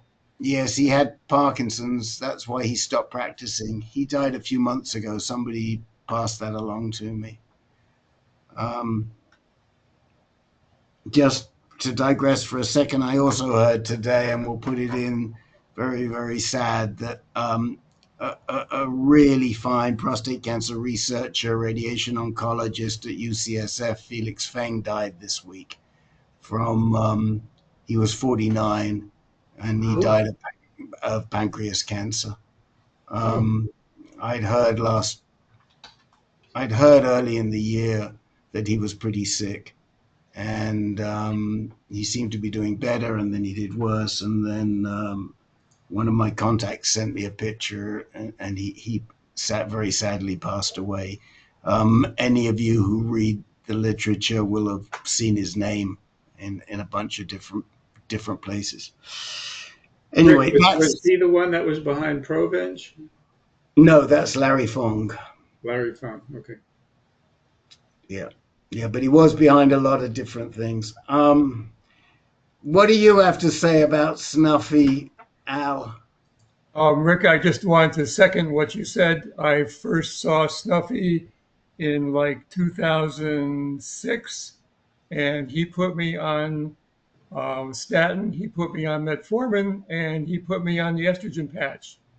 And the low dose aspirin, I don't remember, but he probably put me on that too. So he was a he was a big proponent of it way back then. I mean, he'd been a drug researcher most of his career, so he really knew that stuff. Um, and I'm really sorry to hear he passed away. Great guy. For those who don't know, his real name was Dr. Charles Myers. Yes, that's correct. Everybody called him Snuffy. And, Yeah, and he was, I think he was head of the FDA drug development section, at something like one that. point. And there was a time when if you went into a center of excellence and you said to them that you wanted to go on to Snuffy's regime, they would throw you out the office. That just about happened to me. I was seeing Right? I was seeing the doc at MD Anderson. He would not hear any of it. Some of you guys think I joke about this stuff, but I don't. It's true. I mean, I've heard this from our guys. I know it's true. If you went into UCSF and you said to Chuck Ryan, "Oh, you know, I want to do 5-alpha reductase like finasteride, and I want to do it with my ADT, and I want to do bicalutamide at the same time." That's what they used to call triplet. That was what they used to call triplet. Remember that? Len, it was even before your time. And Yeah. they'd say, who did you hear that? And if you said Snuffy, they'd say, "Sorry, this appointment's over." Yeah, he was pretty controversial. One thing, he only took cash, didn't take insurance. So you had to be pretty well heeled, I think. Yeah. And it was $1,200 for an hour visit. Yeah. And I remember one of our members, most of you guys probably came on after he died, Dominic Moresi. He was seeing Snuffy, and he got to the point where he said, "Len, I had to send him certified letters signed so that I know he got my request," because he said, "This guy's just ignoring me." So, you know, he was a strange guy. But, you know, a lot of what he said has now come to be gospel. I mean, the idea of treating with doublet or treating with triplet. Okay, his doublet, his triplet was a different set of drugs. And the wisdom that the doctors had at that time was get as much as you can out of each one before you go on to the next one. And yet today we know that if you are diagnosed de novo metastatic, depending on the extent, you start with 2 drugs. So he was onto something. I mean, they weren't the drugs that we're using today, but they were lesser drugs, but similar drugs. So maybe he wasn't, you know, may his memory always be a blessing to us, because maybe he wasn't as crazy as we thought he was. Yeah, he was definitely ahead of the curve most of the time. I didn't think he was crazy at all. I saw him twice a year for 10 years, and it was great. I love going to Charlottesville. All righty, guys, we got to move on to Kang.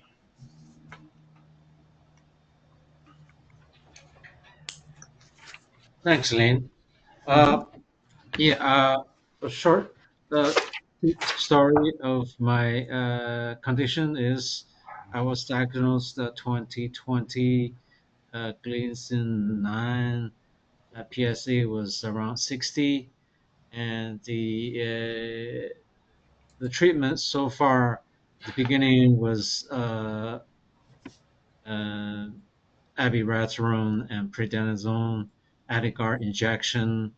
A few months later, actually half a year later, with the education that I learned from AnCan, I suggest my oncologist about the radiation to the prime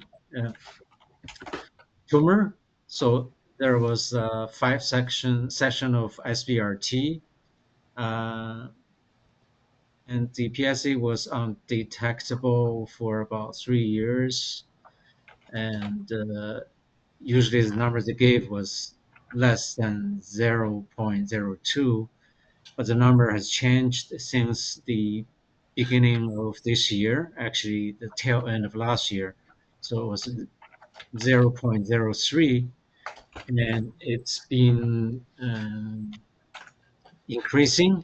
My regular visit to the doctor's office is about 6 weeks, every 6 weeks to do the blood work. So I noticed the doubling time is shorter than 2 months, longer than 6 weeks. By that I mean my doubling time is maybe 7 weeks or 8 weeks. You know, maybe between 7 and 8 weeks. But Hang, at what level is it doubling? 0.02 to 0.03? I mean, what are we talking about? Yeah, okay, so was like okay, the first one that's no longer detectable, undetectable was 0.03. The doubling time would be like 0.06. That's what I mean. But when it's So that low, we don't usually even refer to doubling time. It's too, the value is so low that it's not really meaningful. I know, but that was last year, end of last year and beginning of this year, and today, okay. today after a year, it's the last test was 3.5, and the funny thing is, before the 3.5 was 2.5, and like before 2.5, the doubling time is about 7 weeks, right, from 0.03 to 0.0. What are they doing about the PSA at 3.5? Because there's a lot that can be done. First of all, are you still weren't you at Mount Sinai in the end? Isn't that where you got your treatment? It is, yes. I did have since the PS numbers start going up. I did mention about Rebecca, but doctor actually gave the dexamethasone with prednisone. Oh, I'm sorry, replaced the prednisone with dexamethasone with abiraterone. It didn't seem to be working, and then at around 0.5, I have the Provenge. That was 3 section. At about the same time, the medication switched to Nubeca. Okay, hold on a minute. Did they do a PSMA scan? They did. And what was the result of the PSMA scan? There's nothing significant. There was like lateral rib cage, rib 9. There's like suspicious spots. They actually did twice since the number going up. They did one. I'm sorry. They did one they did one on July 2024. At that time, I believe the PSA was under 1. So there's nothing significant. Impression is a focus of well, just it's PSMA. It's F18 polarified, given with IV. There's nothing, and then after that, the PSA is still going up. So on October of same year, this year, they did a PSMA again, and it's nothing significant. It's mild prostate megaly with no focal radio tracer. Okay. Did your PSA continue to go up after you started the abiraterone and then after you switched to the darolutamide? It is. It's still going up. Doubling Okay. time was about 7 weeks. Okay. And what's the level right now?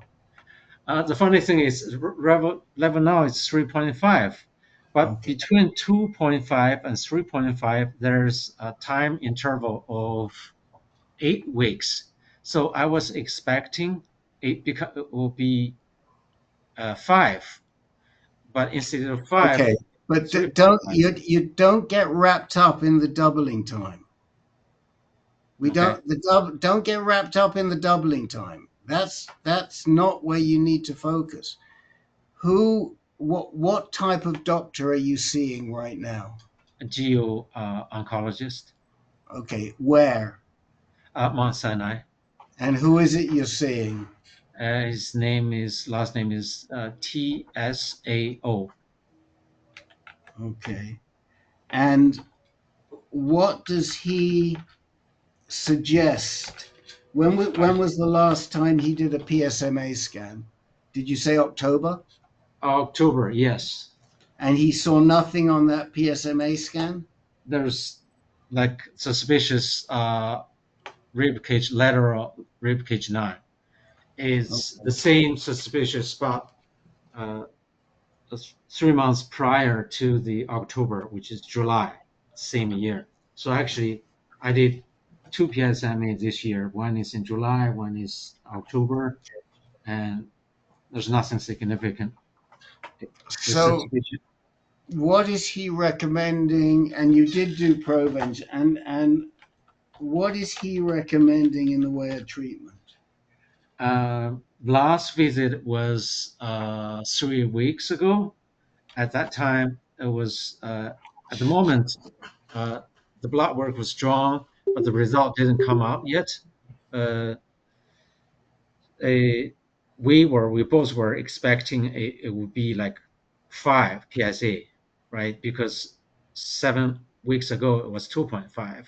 7 weeks later, 8 weeks later, it could be easily be 5.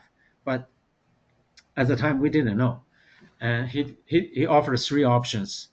One is wait and see, and possibly to do a PM.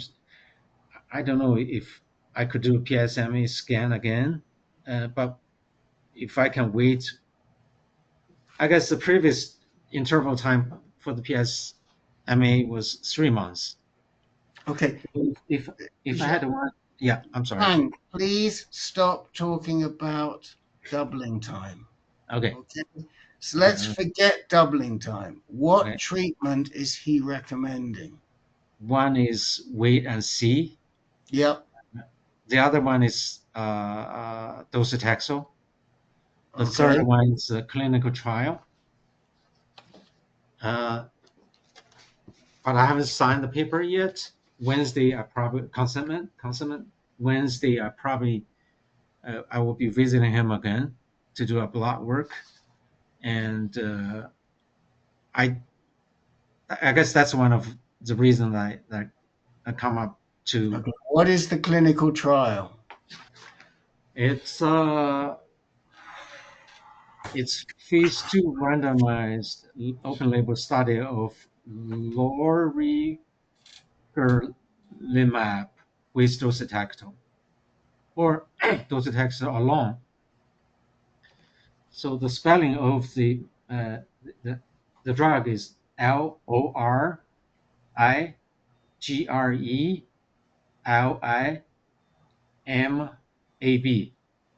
with docetaxel. It's a 2-to-1. So the what is the trial number on that? Right. And there's an NCT number. What's that number? Is that protocol number? There should be. The protocol number may be the Mount Sinai's own number. There should be a number that starts NCT and then probably a 0 and then a number. I only have the protocol number here, which is CP-MGD019-02. No, I suspect that's Mount Sinai's number. So Len, why don't you go on and then I'll think. I have some. Rick, it's NCT 03761017. 03761017. Right. Okay, can you tell us about the trial, Dr. Jeff? I'm reading it right now, and it says it's going to be 162 patients who are going to get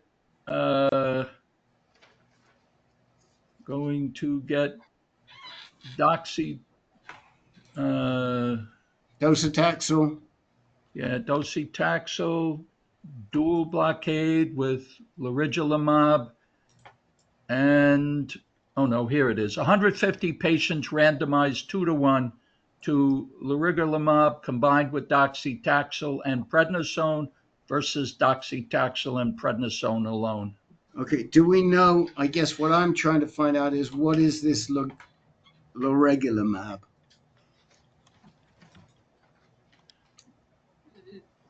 Also known as I'm sorry. No, it says investigational bispecific FC bearing DART molecule that binds PD1 and CTLA-4. Okay, so what I understand, and maybe some of the others here, is then so it sounds like it's some sort of a T cell binder that's bringing the T cell in.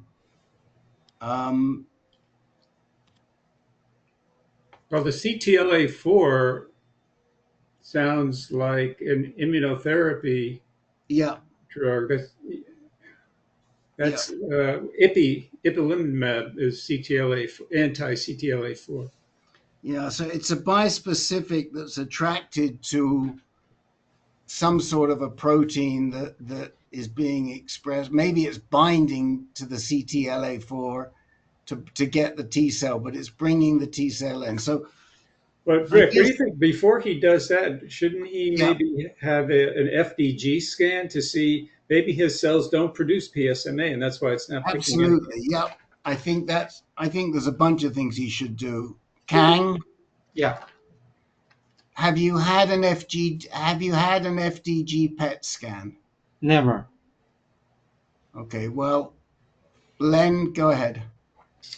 Yeah, this is done when they suspect patients are not producing PSMA, Kang. So you have a fairly high PSA.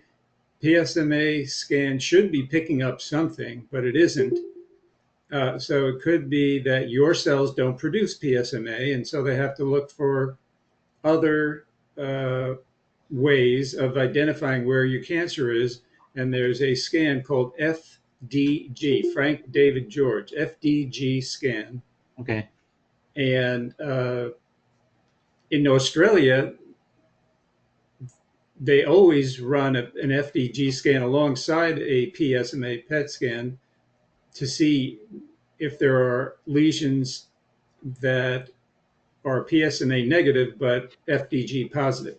So, it'd be nice if you could find out where the lesions are, maybe something you could target with spot radiation before you go into a clinical trial and before you start docetaxel. I'm not sure this clinical trial is worth the risk. Maybe just docetaxel might be sufficient. But I would wait to see if you can get an image of where the cancer is. Yeah.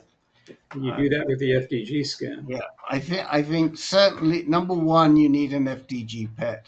Len is 100% correct.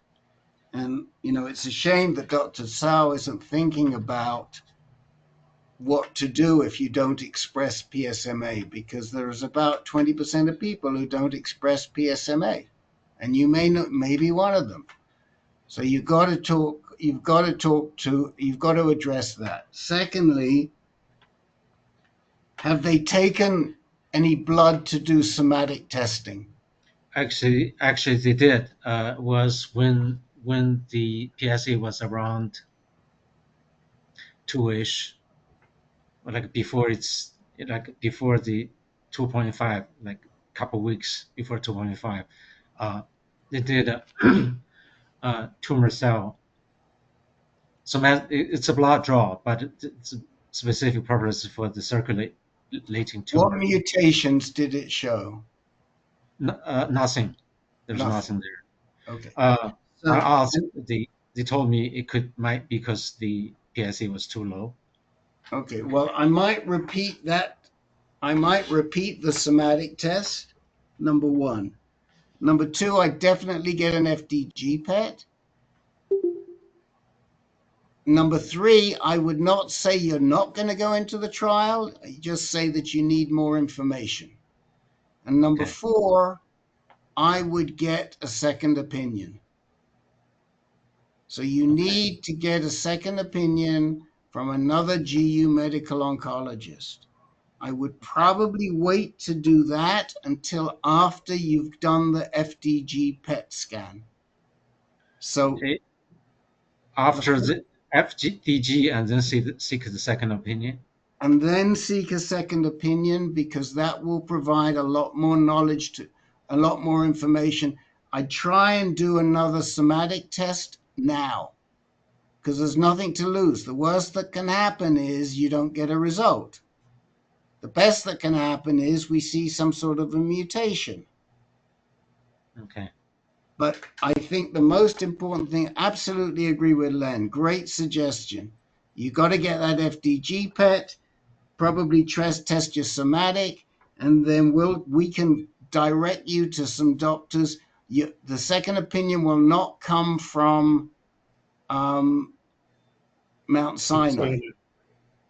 We will send you either to probably to Memorial Sloan Kettering, or maybe we'll send you to Connecticut. Okay. Where do you live, Kang? In New York, Flushing, New York. Uh-huh. Okay, so to go to Stanford isn't that much of an inconvenience. You jump on the train and you're there in 30 minutes. So, if I can, you mean 30 minutes on the train? Yes. Yeah, if I can actually get to see the doctor instead of I have to navigate and sending out application.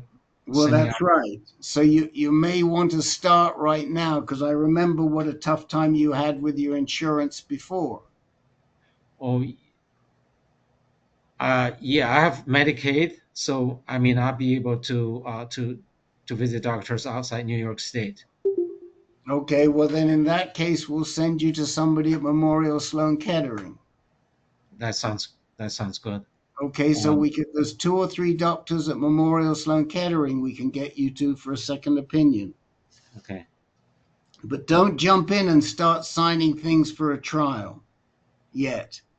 Okay.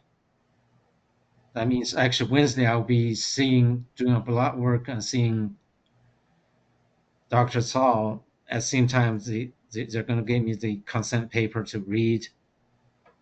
But they said it's the last slot. Okay, don't let them sell you on the trial. Okay. All right? If it's last slot, I miss it. There's always some other trial. There's always another trial. Okay. And if they haven't done an FDG PET scan, they haven't done their homework. Okay. Also, if you were to enter the trial, half of the patients will receive docetaxel alone. 1/3, yeah. 2 to 1. 1/3 of them would. Yeah. Okay. That's what I was told. Okay, don't let them pressure you. Is this blood work? They want to do the blood work for the trial, right? It's a regular visit, GU oncologist office visit. Okay. Unfortunately, the doctors are very good at pressuring patients to sign for trials when the patients don't always understand the trials. We need to understand this trial better. We need to know if you have any mutations, which we might see now that we didn't see a few months ago. And we need to know if you've got, where is this coming from? Where is the PSA coming from? And that might show up in an FDG PET. And that would give us a whole bunch of other options. Okay. So my feeling is that start talking to Medicaid about you want a second opinion tomorrow morning. That's who should I contact? Medicaid? Like, I can't tell you who to contact. I don't know, but okay. if All you right. need a second opinion, how would you go about doing it? That's usually my PCP would write a reference letter Okay, to well a then, specific doctor of maybe MSK. okay, then tell your PCP that you want a second opinion before you do a clinical trial. Okay. And if you need names of doctors, write to me or write to Len. We'll give you names of doctors that your doctor can write to. Okay. I'll need those names. I'll email you about it. No, yeah. I get the idea of weight. Actually, Dr. Saul gave me the 3 options: weight, but he never mentioned FDG or CTC tumor cell test again. But this is what I should advocate for myself. Absolutely. Is it belong to a standard of care? Like if I mention this, he said, well, we would say that the FDG PET is standard of care. What would you say, Leonardo? Yeah, I think so, because your PSA is at a level that should be picking up something if your cells are producing PSMA. The fact that it's not picking up anything makes me suspicious, that you need. See, with FDG, it's basically, it is a radioactive form of glucose.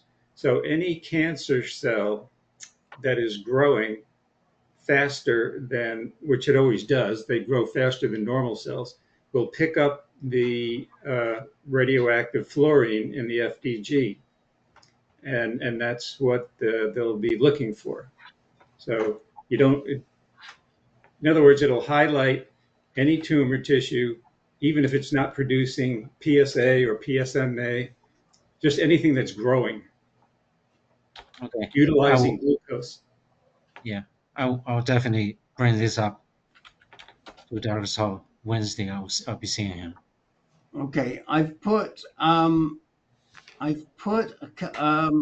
there's one more name I want to put in the chat window for the doctors.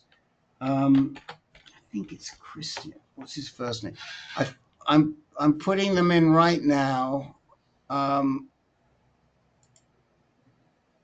If you need them right away. One is Dr. Dana Rathkopf. I think Len would probably agree with me that she would be ideal for a second opinion, right, Len? Yes, absolutely. Great choice. And then there is another doc that I've been quite impressed with. He's running this trial right now. His last name is McHugh. I can't remember what his first name is. He's Irish, and I've run across a couple of people who liked him, and it might be easier if you cannot get to see Dana Radcliffe. She'd be my first choice. Deglan, that's it. Deglan McHugh. Thank you, Stan Friedman. Yes, you're seeing him. You see it in there. Deglan McHugh. How do you spell Deglan? It's in the chat window. Okay. Both these are in the chat window for you. Okay. All right. So okay. I would start the wheels in motion to either see Dr. Rathkopf, Dr. McHugh. If you can't get to either of those, we've got other names. Okay. All right.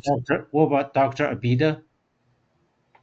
Dr. Abida's great if you can get to him. A good name. Very good. Okay. The reason for that name is because I actually did visit him once for the second That's right. opinion. I remember. Yeah, and he said he agrees with Dr. Zhao's procedure, and he would do exactly the same thing. And then I thought, why bother? That was a long time ago. That was before the SBRT radiation. So it was 2021. Oh yeah, but I mean that's a completely different situation. That's before you'd even been treated. This wasn't on a recurrence. Okay. Right? Right. So this is a completely different ball game.